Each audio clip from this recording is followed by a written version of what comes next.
Uh, what is the goal of human life?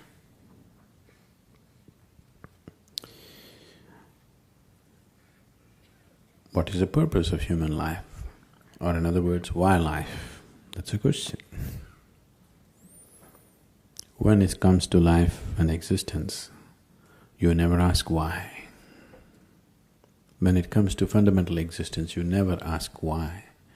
Because if you ask why, then I have to tell you a story. When I say a story, even if it's a real story, a real story, whatever I speak, if it is not in your experience, it is just a story. The only option that you have is either you believe me or you disbelieve me. Yes? If you believe me, it doesn't get you any closer to truth. If you disbelieve me, it doesn't get you at all. So, you never ask why. Right now, you're here with life. Why such a question has come? What is the goal of life? Because the process is not enough, isn't it? Yes? The process of life is not enough somehow. Suppose you were bursting with ecstasy every moment of your life, such a question would never come. What is the goal of life?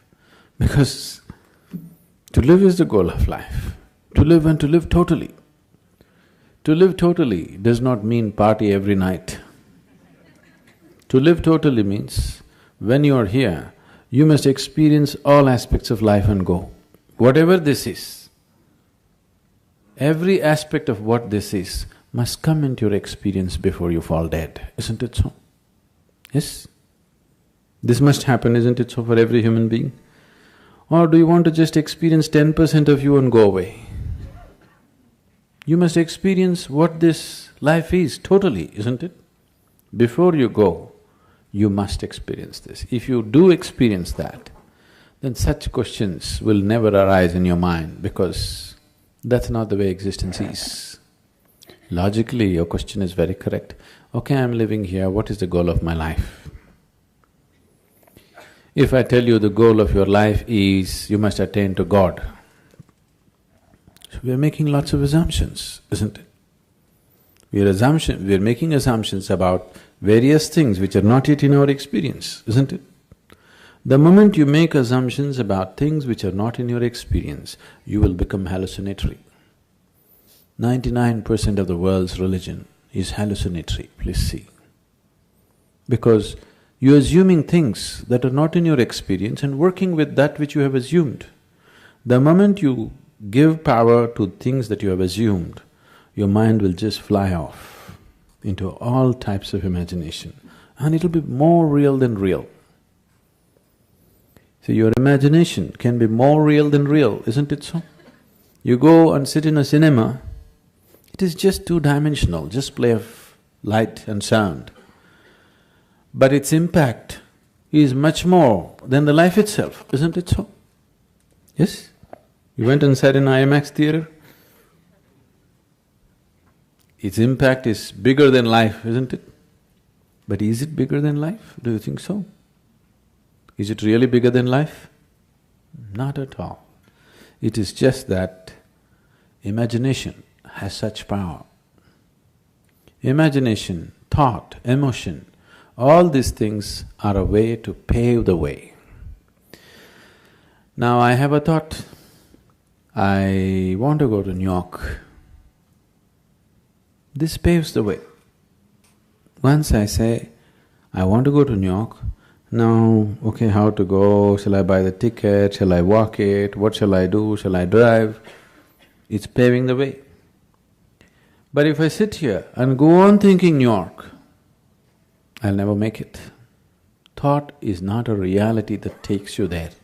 It only paves the way, it makes you willing, that's all. Yes? Thought and emotion only makes you willing, it's never the real thing. But once you start giving too much significance to your thought and emotion, it starts seeming like as if it's the real thing. More real than the real, what you're thinking in your head is more real than what's around you, isn't it so? Yes? That's the whole problem with life right now, that your thought and emotion has become a bigger reality than reality itself. Now, this is like, if you go probably in the countryside, there'll be, what do you call them? We call them handpost. What do you call them here? A handpost? What do you call it? Something, a marker? A signpost, okay? So, these are called handposts usually because they used to be made like hands at one time, like this it used to be. Have you seen them? Like this, it says this way to New York. So, you go and sit on this and you think you're in New York. That's not New York, isn't it? So, thought is only a signpost. It points you in the direction you want to go, but it never takes you there, it cannot take you there. But people who think it is taking them there have become hallucinatory in such a way that even reality cannot get them out.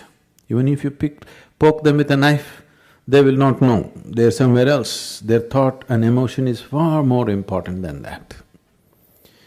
This is a scourge which has taken humanity such a big way, such a big way.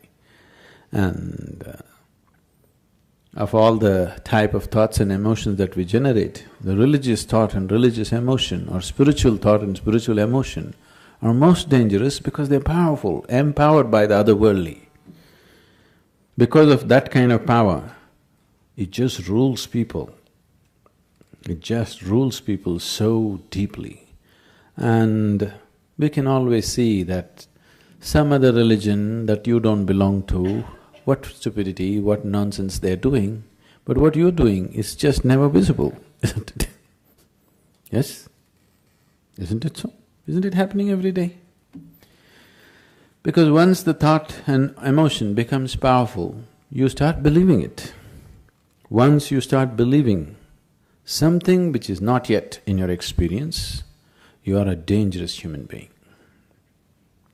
Because all the conflict on the planet, even today, what's happening, though people try to project it as it is good versus evil,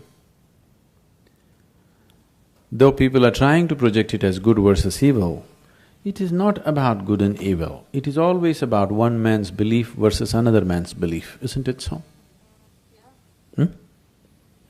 Always between one man's belief and another man's belief. Why can't we be sincere enough to simply see whatever we do not know as we do not know? What is the problem? This is the biggest human problem. They can't see that they don't know. They have to bullshit themselves all the time. And this is not a joke. This is a terrible tragedy on the planet, isn't it? This is not a joke, this is not a simple thing. It has cost phenomenally for human life on this planet, phenomenally, and still continuing to cost. But what we think and feel is so important, isn't it? So, what is the goal? What if there is no goal? What will you do? Will you die tomorrow? Suppose there is no goal. What to do? You want to die? Isn't it wonderful? There's nowhere to go. Yes? Isn't it really great? There's nowhere to go, you don't have to work your way to heaven, you can just live here happily. No, we are going to heaven. If you're so sure you're going to heaven, what are you waiting for? If you're so dead sure you're anyway going to heaven, what are you waiting for? I can't understand the logic. Huh? Waiting for the ticket. All you have to do is go and cut your throat in front of the temple. You understand? Whichever is your favorite temple, it'll happen. People 100% believe after I die, I will go to the lap of God.